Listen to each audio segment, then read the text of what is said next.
రాజకీయ సంక్షోభం తలెత్తిన బంగ్లాదేశ్ లో తాత్కాలిక ప్రభుత్వానికి మహమ్మద్ యూనస్ నేతృత్వం వహించనున్నారు.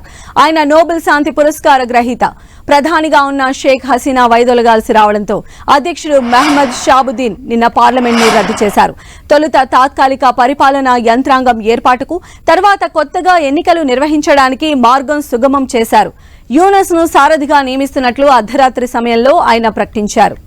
యూనస్ 2012 నుంచి 2018 వరకు స్కాట్లాండ్లోని గ్లాస్గో కెలడోనియన్ విశ్వవిద్యాలయానికి కులపతిగా ఉన్నారు. చిట్టగాంగ్ విశ్వవిద్యాలయంలో ఆర్థిక శాస్త్ర ఆచార్యునిగా సేవలందించి బంగ్లాదేశ్లోని పేదల అభ్యున్నతి కోసం కృషి చేశారు. చిట్టగాంగ్లో 1940లో జన్మించిన ఆయన ఓ సామాజిక కార్యకర్త, బ్యాంకర్, ఆర్థికవేత్త. మైక్రో ఫైనాన్స్ బ్యాంకు ద్వారా లక్షల మంది ప్రజలను పేదరికం నుంచి బయటపడేసిన ఘనతను సాధించారు. అందుకు 2006లో నోబెల్ శాంతి బహుమతి అందుకున్నారు. అనేక ప్రతిష్టాత్మక అవార్డులను పొందారు. పార్లమెంట్ను రద్దు చేయాలన్నది బంగ్లాదేశ్లో ఉద్యమకారుల ప్రధాన డిమాండ్. తాత్కాలిక ప్రభుత్వ సారథి పేరును వాళ్లే ప్రతిపాదించారు. సైనిక సర్కార్ను, సైన్య మద్దతు ఉండే మరేదైనా సర్కార్ను అంగీకరించేది లేదని స్పష్టం చేశారు. హసీనా సర్కార్తో ఘర్షణ పడినందుకు యూనస్ పైన కొన్ని డజన్ల కేసులు నమోదయ్యాయి. ఒక కేసులో 6 నెలల జైలు శిక్ష పడింది. తన దేశం, ప్రజల కోసం ఎలాంటి బాధ్యతలనైనా తీసుకుంటానని యూనస్ చెప్పారు. దేశంలో స్వేచ్ఛాయుత ఎన్నికలు జరగాలని పిలుపునిచ్చారు. హసీనా వైదొలగడంతో దేశానికి రెండోసారి విముక్తి లభించిందని వ్యాఖ్యానించారు. బంగ్లాదేశ్ సైన్యంలో మేజర్ జనరల్ గా ఉన్న జియావుల్ అహ్సాన్ పైన వేటు పడింది. లెఫ్టినెంట్ జనరల్ మహమ్మద్ సైఫుల్ ఆలంను విదేశాంగ మంత్రిత్వ శాఖకు కేటాయించారు.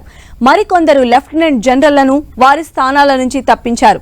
బంగ్లాదేశ్ ను వీడి భారత్ కు వెళ్లేందుకు ప్రయత్నించిన ఐటీ శాఖ మాజీ మంత్రి జునైద్ అహ్మద్ ఫలక్ ను, విదేశాంగ మంత్రి హాసన్ మహముద్దీన్ ను అధికారులు ఢాకా విమానాశ్రయంలో అదుపులోకి తీసుకున్నారు.